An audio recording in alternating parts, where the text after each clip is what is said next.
Jared. Good afternoon, everybody, or I guess good evening. My name is Jared Taylor. I'm running for City Council, of course. I've been a resident of Garner now for about 7 years.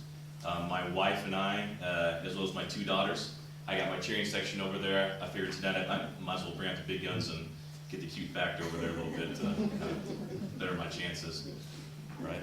It's pretty good. But I love Gardner. I'm running for council because I want a sustainable and a responsible city, and I hope I can bring that. I hope I can bring a common sense voice, and I hope that we're able to move ourselves forward.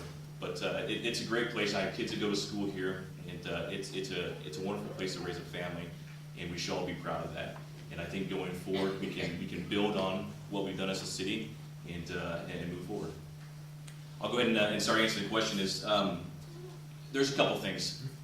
We, as a city, I'm in agreement with most everybody here. There are some opportunities for us to make cuts, and I will be energetically engaged in finding those opportunities. Like Bill said, there are probably departments that cannot be cut, but I also don't believe in sacred cows, and I think everything should be looked at with a fine pen and make sure we're doing all we can to cut that budget. Now, I'm also not content with just getting ourselves cut to that 72,000. I think as a city we can probably do more. I'm in favor of reducing the mill. That means that we're going to have to find additional ways to cut our city expenses, and so there may be some additional cuts further than that 72,000 that I would be in favor of. The other thing that we need to do is we need to set realistic expectations for our citizens.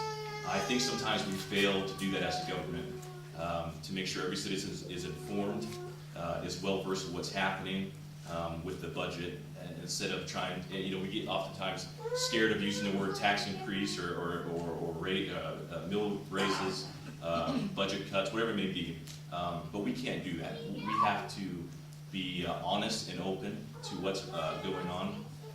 We need to be a citizen, a community that is well versed in what's going on. So as part of cutting budgets, of trying to decrease expenses, the citizens need to be involved, and we all have to understand that if we're going to make this work, that we're going to have to give up something in a lot of circumstances, and we should all have that expectation. Thank you.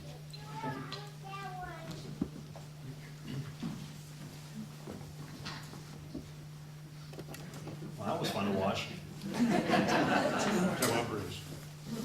Evening, my name is Jeff Barber. Of course, I'm running for your city council.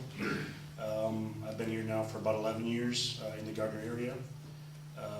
One of the main reasons why I am running for city council is the city's current debt situation. I don't feel as if we have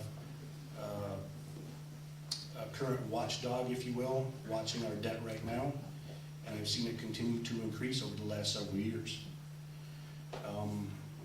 If elected to the council, I would like to be that watchdog, and that's why I'm running for city council. As far as the question about the budget, according to our last city council work session, there was an approval survey, if you will, that was discussed, and I saw on there, if I remember the number correctly, that our Parks and Recs had 89% approval. I think that could take a little bit of a hit to help the budget.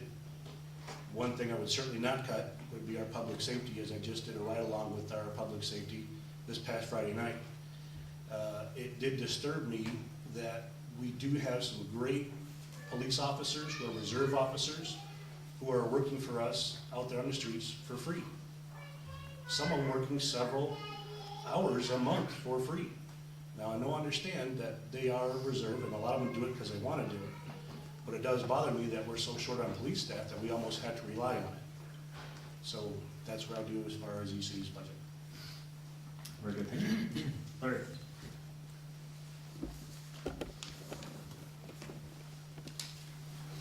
First, I gotta find my notes first. I'll start my time. My name is Larry Fodovich, and I've lived in Gardner since 1998. As I mentioned in the last forum, My wife is a second grade teacher at Madison Elementary, and next year our 3 children will attend Nike Elementary, Pioneer Ridge Middle School, and Gardner Edgerton High School. And I believe my diverse employment history makes me better suited than any other candidate to improve your quality of life and lower your taxes. My journalism degree from the University of Kansas has trained me to ask good questions, while my first job as a stockbroker has made me comfortable in analyzing financial documents, and both of these traits I think will come in handy as I represent you. As a former Navy pilot, I've proven I can lead, and that others whose lives depended on my decisions can trust me when I say I know the way. So if you didn't vote, if I didn't win your vote during the last mayoral election, I hope the answers I give you tonight will persuade you to give me a chance. You won't be sorry. So getting back to the first question, in any organization, the employees represent about 70 to 80% of the overhead.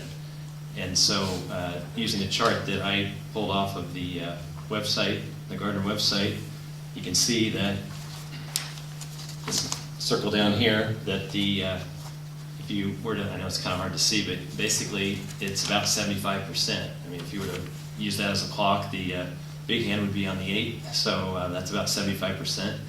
And if you look at the actual distribution of the employees, I think the public safety has the largest number of them, 38, and then that's followed by 13, or actually 14 for Public Works, and then Parks and Rec has 13 for 2011.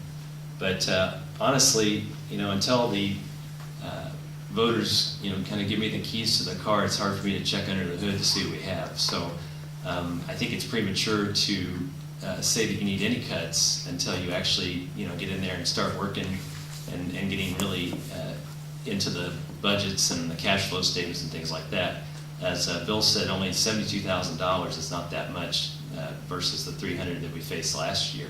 So one of the things that one of these questionnaires I answered for the Gardner News, I identified about a $295,000 savings if we just require employees to use health savings accounts, which is the same thing I require for my family.